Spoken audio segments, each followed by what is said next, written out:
지금 계속 우리 본부 메시지 나오는 그 흐름이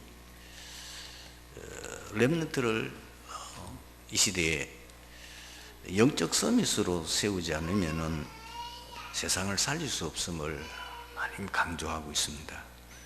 왜 그런가 하니까 지금 세상을 움직이는 사람들이 서밋입니다.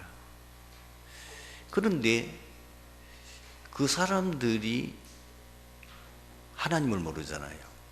그 사람들이 구원을 받지 못했잖아요. 그렇다면은 그 사람들은 영적 서밋은 아닌 것은 틀림없는 거죠. 그러면 영적 서밋이 아닌 그 사람들은, 불신자는 성경이 밝혔어요. 요한복음 8장 44절, 너희 아비 마귀. 불신자는 100% 마귀가 아비예요. 그러니까 불신자는 그 사람들이 인정하든지 안 하든지 분명한 사실은 불신자 이미 그 속에 사단이 지배하고 있고 사단의 영이 그 속에 있는 겁니다. 그러면 똑같은 불신자들이 다 마귀 자녀요. 그 안에 사단이 영이 분명히 지배하고 있는데도 불구하고 그 불신자를 사회에서 세계를 움직이는 사람들이 네피림이라는 사실입니다. 네피림은 뭐죠? 사탄 서밋입니다. 그거를 거의 성경 외에는 말하는 데 없어요. 보통 사람들이 상상할 수 없는 어떤 특별한 생각이나 또 특별한 어떤 능력이 나타나는 것은 그게 자기 힘이 아니잖아요. 그렇지 않습니까? 그게 무속인 수준과 비슷하다 그 말입니다. 무속인들이 자기 힘으로 뭘 합니까? 안 하잖아요. 분명히 그 속에 귀신이 들어와서 귀신의 힘에 의해서 여러 가지 하지 않습니까?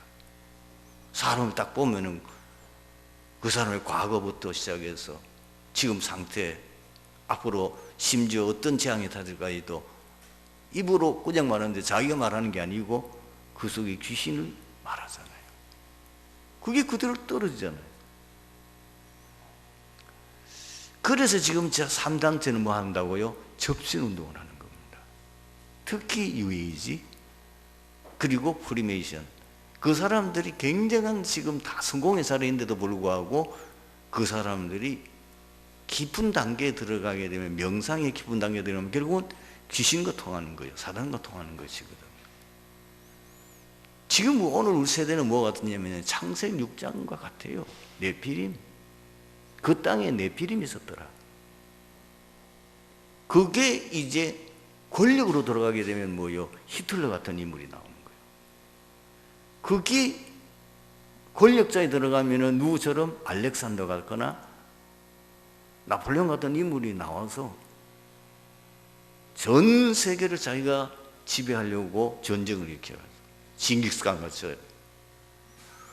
그걸 통해서 굉장한 일을, 그래서 그 한 사람이 어느 날 세계를 지배하는 강대국을 만들고 그 강대국을 통해서 얼마나 많은 피를 흘리는 전쟁 재앙이 일어났습니까? 아무 잘못도 없이 편안하게 잘 살고 있는 약한 나라를 침략해서 죽이고 포로 잡아가고 별 악한 짓을 다 했잖아요. 그게 이제 경제로 들어가면 경제 서밋이, 영적 서밋이 아니면 결국 사단 서밋인 거예요. 뭐 구글이라든지 뭐 지금 말하면 페이스북 만든 사람들이, 그게 보통 그 아이디어는 보통 사람들은 도저히 나올 수 없는 거거든요. 그럼 그거 누가 준 거겠어요? 그 지혜와 그 능력을 누가 줬냐고 말이에요. 우리가 감동을 주는 멋진 영화, 우리가 뭐 상상을 초월할 만한 어떤 세계를 그걸 만들어 가지고 그걸 장면을 찍고 그걸 사람을 완전히 현혹시킬 만큼 그런 어떤 특별한 생각이나 아이디어가 어디서 나오느냐는 거예요. 사람들은 그 대단하다, 야, 저 사람 대단하구나 이렇게 알지만은 성경은 뭐라고 그래요? 네피림, 사단 서밋이에요. 그런데 그 사람들이 하는 짓거리가 세상을 멸망시키는 거예요. 왜? 그 속에 사단이 역사하기 때문에. 그걸 잘 보셔야 됩니다. 분명히 요한복음 8장 44절에 도적이 오는 것은 도적질하고 죽이는 것이라고 그랬잖아요. 세상에 강대가 일어나면 문제예요. 지금 중국 때문에 기도 많이 해야 되고, 왜냐, 중국이 만약에 지금 시진핑이 세계를 지배하려고 야욕을 품고 있는데 어느 날 이 사람이 헷가닥 해버리면 뭐예요? 전 세계 침략하게 될 거란 말이에요. 가장 우리가 코앞에 있다 보니까 제일 먼저 당하는 것이 한국인 거예요.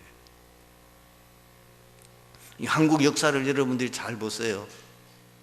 언제든지 중국에 새로운 강대국이 일어나면은요, 제일 먼저 우리가 피해를 입은 것이 한국이었어요.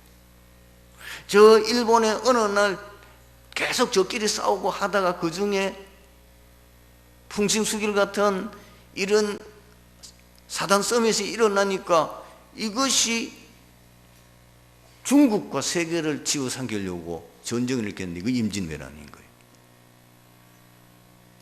우리는 가만히 있다가 맨날 우리끼리 싸우고 있다가 결국은 얼마나 많은 어려움을 당하고 고통을 당했습니까? 일제도 마찬가지입니다. 이거를 이길 수 있는 거는 진짜 이 땅의 문제 해결하고 이 땅의 재앙을 막을 수 있고 이 땅에 일어나는 이걸 해결할 수 있는 것은 영적 서밋이 일어났을 때만 그 재앙을 막을 수 있었어요. 그래서 우리는 계속해서 지금 메시지가 뭐예요? 영적 서밋, 영적 서밋 하는 거예요. 우리는 성경에 나오는 내용을, 현경에 나오는 그 이름 뭐 하다 많이 들어가지고 그 이름을 뭐 달달 외울 정도로 우리가 계속 반복이 7명의 렘넌트 얘기 나오잖아요. 그걸 그냥 여러분 예사로 들으면 안 되는 거예요. 창세기 41장 38절 이 요셉이 영적 서밋에 있었다는 증거가 나오잖아요. 그 당시에 최강대국이 이 애굽인데 애굽이 전 세계를 호령하면서 많은 문제를 일으키는 거죠. 그런데 애굽 땅에 엄청난 재앙에 들어닥칠 꿈을 꿨는데 그 꿈을 아무도 해몽을 못하는 거예요.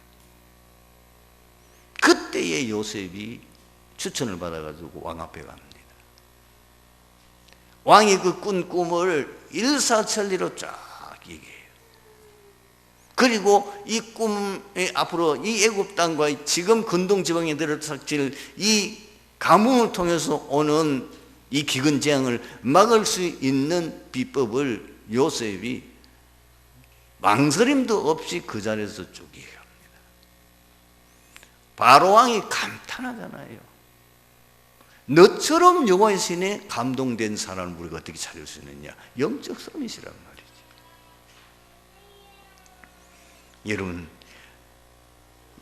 우리가 잘 아는 대로 모세는 뭐죠? 영적 서밋이에요. 그 모세가 400년 동안 그 애굽 강대국의 노예가 되었어. 비참하게 노예살이하는 그 민족을 건져내는데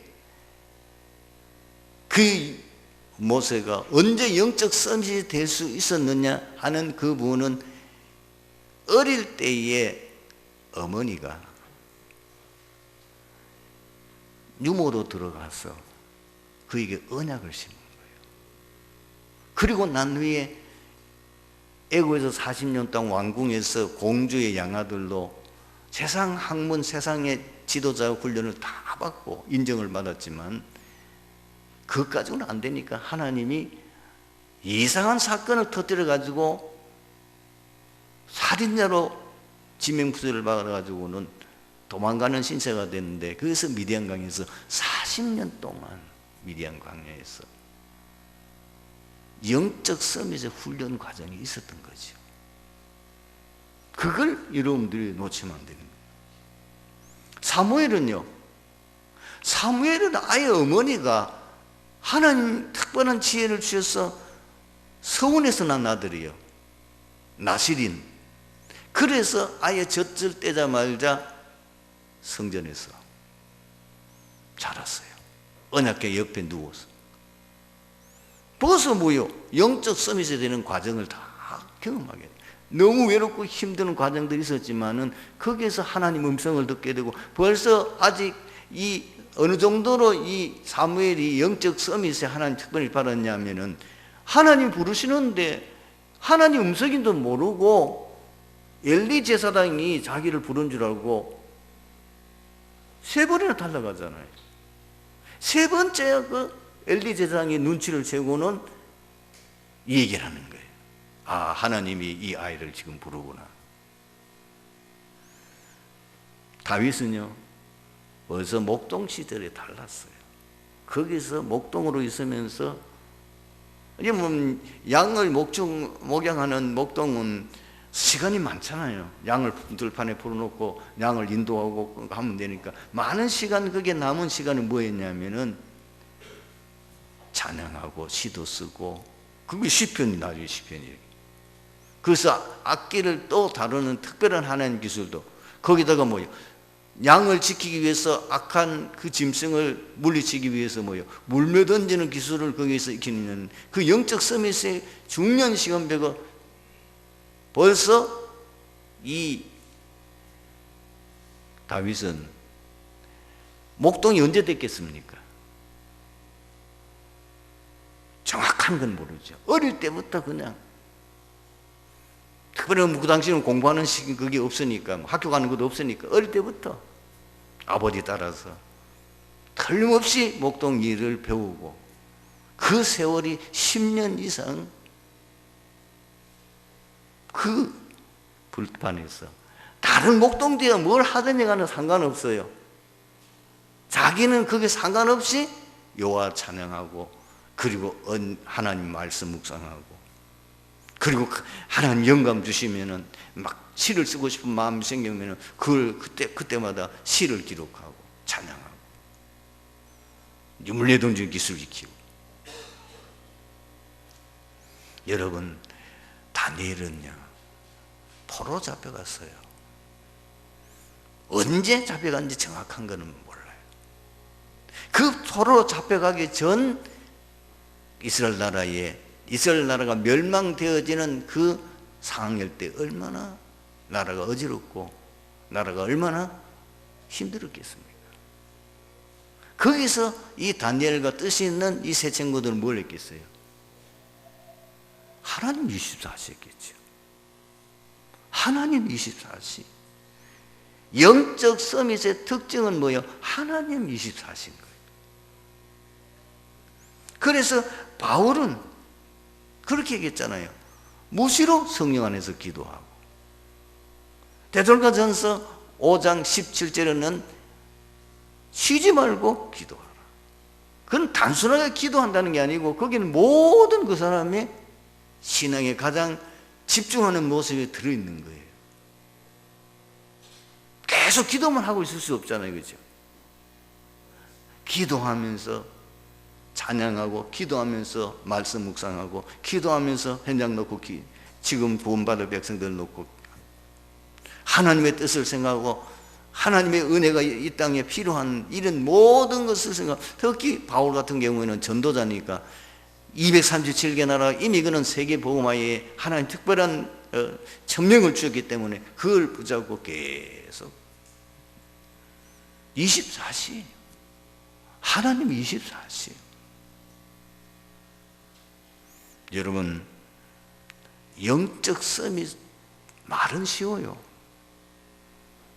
여러분들 기도는 내 자녀가 영적 서밋 되게 해 주십시오.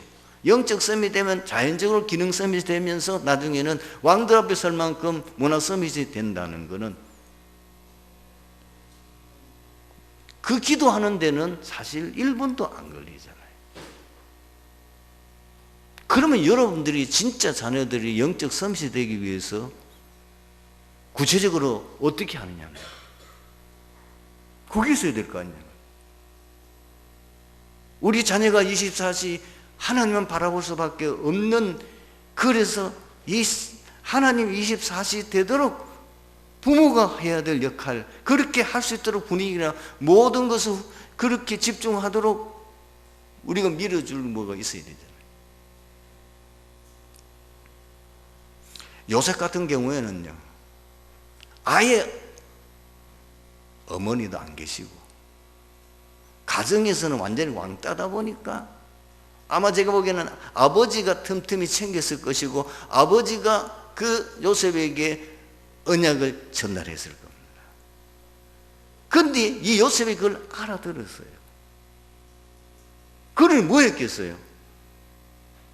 17살에 벌써 세계복음화의 꿈을 꿀 정도였다면 영적 섬이 되어지는 시간을 거기에 투자한 거예요. 여러분, 부모들이 기도만 한다고 되는 게 아니에요. 기도도 그건 말할 것 없지만 진짜 내 자녀가 영적 서밋으로 세워지도록 하기 위해서 내가 부모가 해야 될 역할이 뭔지를 알고 실천해야 되는 거예요. 지금 후대 교육에 대한 뜻이 있는 분들은요, 집에 TV 없습니다. 그리고 아이들에게 스마트폰 절대로 안 사줍니다. 부모들도 스마트폰 꼭 사용해야 될 입장이 아니면은 사용 안 합니다. 왜? 가정이 영적 서밋이 될 수 있는 가정 분위기가, 그 가정 분위기가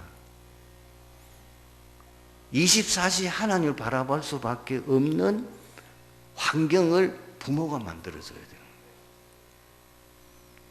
저는 유 목사님 어머니가 일부러 한 거거나 아니지만 하나님 특별한 은혜를 주신 게 뭡니까? 그 가정 자체가 영적 분위기가 되어 있는 거잖아요. 어머니는 뭐요?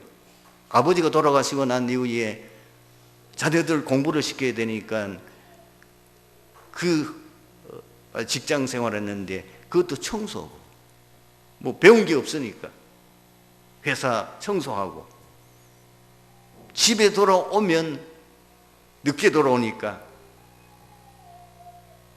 빨리빨리 해서 아이들 내일 학교 갈 거 준비 빨리 다 해놓고 바로 교회로, 하루 중 밤새도록 교회에 있다가 새벽기도 마치고 와서 자녀들, 특히 큰아들 위해서 무자고 기도하고 또 준비해놓고 뭐예요? 유 목사님 고백했잖아요. 어릴 때 비가 오는 날은 할 데가 없으니까 어머니가 자기 붙잡고 몇 시간을 찬송가를 1장부터 시작해서 마지막 장까지 다 같이 부르고,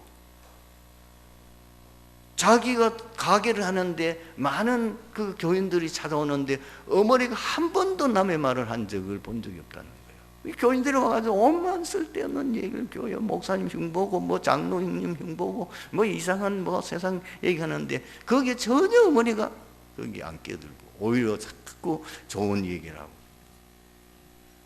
그게 각인데, 각인. 부모가 내 자녀가 진짜 영적 썸이 되려면은 여러분의 가정에 TV부터 없어야 됩니다. 정말 여러분들이 영적 가정 분위기가 늘 여러분들이 볼 때에 우리 부모님이 어디 관심을 가지고 뭘 하고 있는지 이것이 그대로 자녀들에게는 각인되는 거기 때문에, 여러분 렘넌트는 아무래도 가정에서 보는 시간이 제일 많잖아요. 잠자리부터 시작해가지고 학교에서는 뭐 그래 세상 얘기, 뭐 세상 그 공부 배우고, 아무리 교회에서 여러분 해봐도 일주일에 주일날 뭐 혹은 뭐 조금 시간 내면은 조금 하는데 그 시간 가지고 과연 그 아이가 영적 섬에서 훈련될 수 있는 충분하겠냐 말이에요. 결국은 뭐예요? 가정에서 해야 되는 거예요. 그 가정의 가장 핵심 되는 게 뭐죠? 부모인 거예요. 부모님이 하나님 24시 도전하세요. 저는 어제 메시지 속에서 24시가 내 마음속에 탁 왔어요. 24. 그전에도 늘 24시 해야 되겠다고 하는 마음은 들지만 내가 그동안에 많은 부분을 놓쳤던 거. TV 없으면은 뭐 세상 돌아가는 거 뭐 그거 뭐 어떻게 생겼냐 이렇게 생각하지만은 제가 벌써 TV를 뭐 안 본 지가 상당히 오래됐거든요. 아무 지장 없어요. 내가 그렇다고 가지고 뭐 세상 물정 모르는 게 아니에요. 뭐 얼마든지 요즘은 뭐죠? 인터넷을 통해 가지고 세상 어떤 뉴스 다 볼 수 있고 또 밖에 나가면 뭐 나보다 더 막 가만히 좀 듣기만 해요. 뭐 엄한 얘기 다 해요. 우리가 꼭 필요한 정보는 얼마든지 다른 방법으로 듣고 그걸 우리의 어떤 실제적인 우리가 삶에 적용하거나 그걸 또 예화를 통해 가지고 전달하기 위해서 그런 것도 알아야 되지만 그러나 237번 센터 훈련을 통해서 목사님이 가장 강조하는 뭐예요? 안 해야 될 것, 해야 될 거 아니고 거의 성도들이 99%가 안 해야 될 것을 하고 있다고 말이에요. 진짜 해야 될 거는 안 하고 안 해야 될 것에 더 시간 다 보내니까 언제 영적 서밋 되겠습니까? 언제 24시 하나님 바라보겠냐고 말이에요. 그래서 우리 후대들 어떻게 우리가 영적 서밋을 세우겠냐고 말이에요. 첫 오니엘이 이스라엘을 다스릴 때에는 40년 동안 평안을 유지했었습니다. 그러나 오니엘이 죽은 후 또 이스라엘 백성들이 여호와의 목전에 악을 행함으로 이번에는 모압 왕 에글론의 손에 붙이셨습니다. 18년 동안 모압 왕 에글론의 학정으로 인하여 다시 이스라엘 자손이 여호와께 부르짖으며 여호와께서는 한 구원자를 보내셨는데 그가 바로 베냐민 사람 게라의 아들 왼손잡이 에훗이었습니다. 에훗은 강한 계략이라는 뜻인데 그는 큰 믿음의 용기를 가지고 흩어진 이스라엘의 민심을 수습하고 대적을 물리쳐 나라를 구원했습니다. 오늘 3장 마지막 부분에 보면은 이 에훗이 사사가 되고 난 이후에 80년간 그 땅에 평온이 유지됐더라. 그렇게 기록되어 있습니다. 왜 이런 재앙이 반복되는가 하는 겁니다. 사사기 내용은 너무 간단해요. 이스라엘 백성들이 하나님의 은혜를 잊어버리고 세상에 빠져서 세상 신성기고 타락되니까 하나님이 징계하고 징계하는 이스라엘 백성들이 또 하나님 앞에 부르짖으면 사사를 세우고 그 사사가 살아있을 동안에 사사가 다스릴 동안에 나라가 평온해요. 그런데 그 사사가 죽고 나면 또 타락해요. 또 부르짖어요. 또 사사를 세워요. 이것이 계속 14명의 사사가 세워지는 과정이 너무 내용이 단순한 거예요.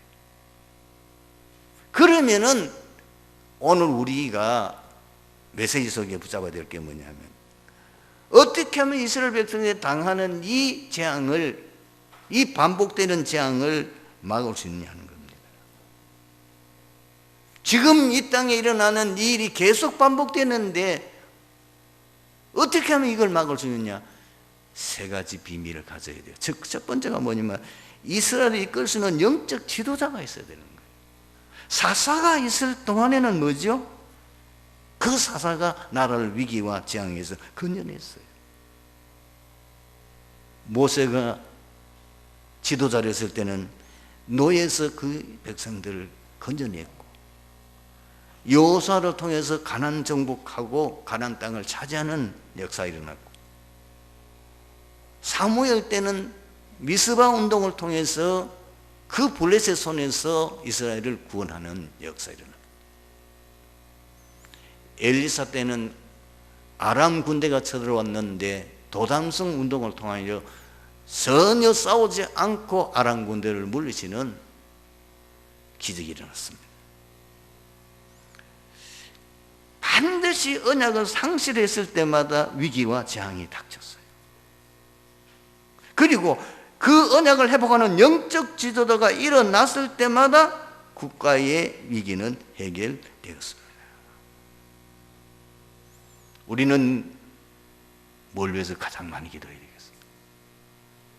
이 한국을 살릴 수 있고 이 세계를 재앙에서 건질 수 있는 영적 지도자 일어나도록 기도 많이 해야 됩니다. 하나님께서 지금은 전도자를 통해서 237 나라 살릴 어마어마한 이 복음과 그리고 그 비밀을 우리에게 선포하고 있는데, 전도자가 이제 하나님 부름 받으면은 그 대를 이을 만한 우리는 후임을 놓고 그런 지도자를 위해서 계속 기도해야 됩니다. 그 지도자가 계속 되어지는 동안은 문제가 없어요. 그런데 그 영적 지도자가 끊어져 버리면 반드시 문제입니다. 지금 여러분 영국 보십시오. 과거에 미국을 보란 말이에요. 미국 한때 세계를 움직이는 영적 지도자들이, 목회자들이, 선교사들이, 그리고 국가를 위해서 생을 걸고 헌신하는 훌륭한 지도자들이 있을 때는 미국이 세계를 살리는 역할을 했지만은 지금 미국이 그 지도자가 없어지니까 미국에고 완막 무너지는 거예요. 지금 심각한 문제가 오는 거예요. 세계가 지금 위기에 처하게 되는 거예요. 두 번째 비밀이 뭐냐면 반드시 언약의 비밀을 알고 동력할 수 있는 중직자들이 일어나야 돼요. 여러분이 가지고 있는 성경 사사기 2장 7절 내용을 한번 보세요. 거기에 어떻게 기록되어 있습니까? 백성이 여호수아가 사는 날 동안과 여호수아의 뒤에 생존한 장로들 곧 여호와께서 이스라엘을 위하여 행하신 모든 큰 일을 본 자들이 사는 날 동안에 여호와를 섬겼더라. 그 말은 뭐예요? 여호수아와 함께 동역했는 그 장로들이 살았을 때, 그 중직자들이 살았을 동안만 하나님을 섬겼다고 말입니다. 여러분, 출애굽 시대는 지도자 모세를 도와서 헌신했던 수많은 장로들과 중간 지도자도 있었습니다. 출애굽기 3장 16절에서 18절을 보면은 호렙산 그 가시들에서 이 모세가 하나님의 천명을 받지 않습니까? 그때에 하나님이 모세에게 뭐라고 말합니까? 이 말을 가서 장로들에게 말해라 그랬다니까. 새겨들어야 됩니다. 그리고 출애굽기 18장 19절에서 26절에 보면 이제 출애굽에 나와서 광야 생활하는 동안에 모세 혼자서 그 백성을 다 다스리니까 너무너무 어려움을 당하고 있는 그 모습을 이드로 장로 상인이 보고 거기에 방법을 알려줬다니까요. 너 혼자서 어떻게 이스라엘 백성을 다 지도하느냐. 거기에 1000부장, 100부장, 50부장, 10부장 세워라. 그들에게 가르치라. 말하면 중간 지도자를 세워서 백성들을 관리하도록 하라. 그 관리는 단순하게 어떤 법적이고 어떤 정치적인 건 말하지 않습니다. 모든 신앙에 대한 내용까지도 그 중간 지도자에게 말해서 그들이 할 수 있도록 해야 돼요. 전도자 목사님이 그렇게 얘기했습니다. 목회자는 강단 선교사다. 그러나 실제로 현장을 살릴 수 있는 것은 중직자다. 중직자는 실제는 현장 선교사다. 그렇습니다. 초대교회 보십시오. 하나님은 그 가는 곳마다 뭐요? 그 지역의 중직자, 그 지역의 평신도 선교사들을, 제자들을 세워서 그 지역을 살리려고. 그리고 바울은 중요한 어떤 내용들이 있을 때마다 편지를 보내기도 하고 직접 가서 다시 그들을, 그 지도자들에게 방향을 제시하고 하는 일을 했지. 일일이 평신도들 한 사람 한 사람을 바울이 그들에게 복음 전하고 양육하고 그런 일을 한 게 없습니다. 사실 로마 복음화는요, 그 주축이 중직자입니다. 그 내용이 어디 기록되어 있습니까? 로마서 16장 1절부터 23절에 기록되어 있지 않습니까? 가나안 정복 때도 지도자 여호수아를 돕는 수많은 중간 지도자들이 있었습니다. 거긴 단어가 좀 바뀌어 있어요. 여호수아서 1장 10절을 보면은 분명히 하나님께서 여호수아에게 말합니다. 너는 백성의 관리들에게 가나안 정복을 이렇게 준비하도록 해라. 그리고 요단강을 건너기 전에도 요단강을 어떻게 건널 것인지에 대해서 하나님이 이 여호수아에게 먼저 말씀하시고 그 말씀을 관리들에게 가서 전달해라.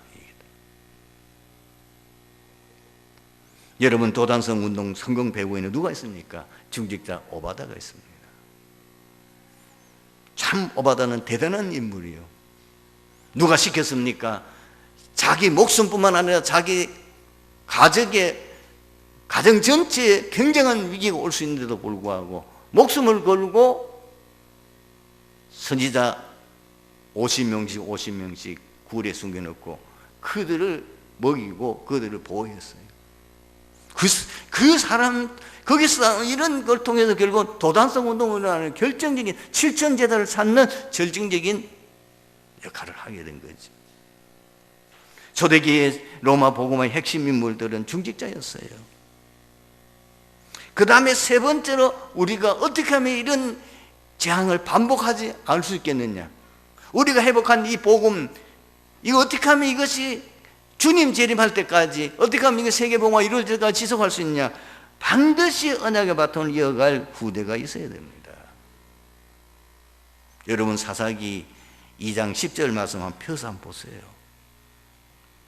중요한 말, 아주 우리가 의미 있게 받아들여야 될 말씀이다니까. 그 세대 사람도 다 그 조상에게 돌아갔고, 이 문제입니다. 이 조상이 누굽니까?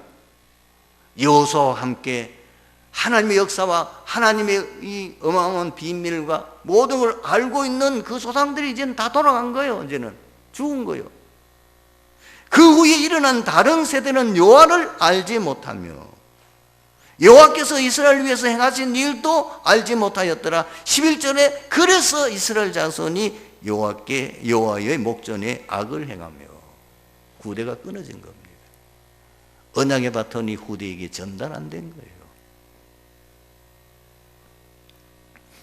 후대의 사역의 중요성을 깨달은, 그리고 헌신한 두 여인이 있죠. 그것이 누굽니까? 요게벳이.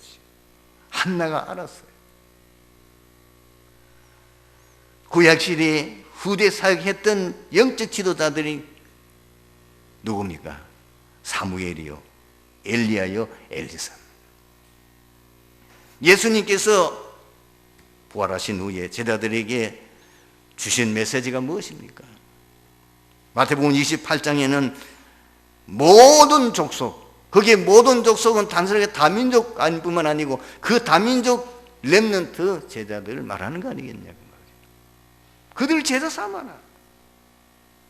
그리고 요한복음 21장에는 어린 양을 먹이라. 이 비밀을 가장 잘 깨닫고 이 비밀을 제대로 전수한 사람이 누구냐? 바울입니다. 사도 바울은 사실 12제자도 아니에요.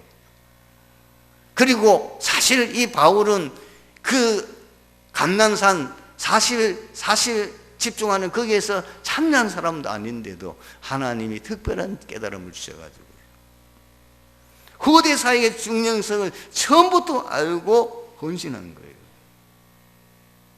그래서 언제나 현장 가면 뭐요?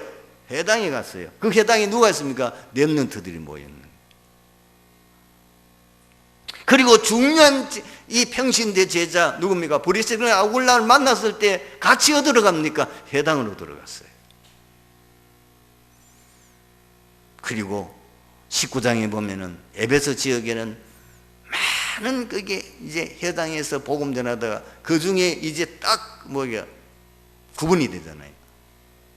복음을 반대하는 사람, 복음을 알아듣는 사람을 따로 2년 동안 집중해서 제자하여 두라노스원에서. 그래서 바울은 자기의 믿음의 아들인 디모데에게 디모데후서 2장 1절에서 7절에 어떻게 어떻게 렘넌트 사역을 해야 될지 말하면 군사,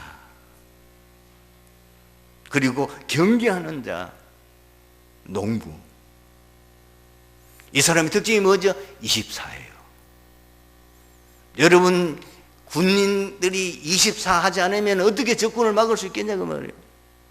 군인들이 생명 걸고 자기 목숨을 바쳐가면서 그 일을 해야 그걸 제대로 할 수 있잖아요. 경위한 자가 1등 하기 위해서는 24 하지 않으면 안 되는 거지요. 경계하는 자가 1등해야 그게 뭐 상을 받는 거지 소용없잖아요. 농부 24 돼야 됩니다. 농사 짓는 사람도요, 항상 농사 짓는 그 자기의 농장의 모든 마음과 농사 짓는 거기에 모든 마음이 쏘여 있어야만 제대로 농사가 되는 거죠. 오늘 말씀에 결론을 냈습니다. 시대마다 하나님께서 쓰신 사람들은 세 가지 특징이 있어요. 반드시 복음의 흐름이 있습니다. 지금 어느 정도 복음이 흘러가고 있습니까?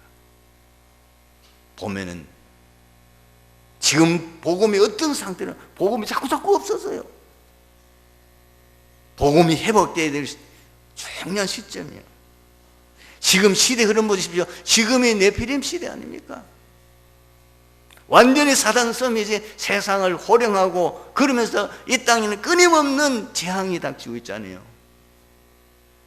그 재앙 속에는 질병, 그 재앙 속에는 전쟁, 그 재앙 속에는 온갖 정신병 다 포함되어 있는 거잖아요. 이 흐름을 보면 뭘 해야 될지 알아요. 뭐에 우리가 24시, 뭐에 대해 우리가 올인해야 될까, 무엇에 우리가 올라온해야 될지 정확한 하나님의 뜻을 알고 헌신하는 자입니다. 승리하게 되기를 주님 이름으로 축원합니다. 기도하겠습니다. 하나님 감사합니다. 오늘 말씀 속에서 이 자리에 참석한 드리기교회 모든 성도들이 평생 응답받는 가장 축복된 시간이 되게 하옵소서. 주 예수 그리스도의 이름으로 기도드리옵나이다. 아멘.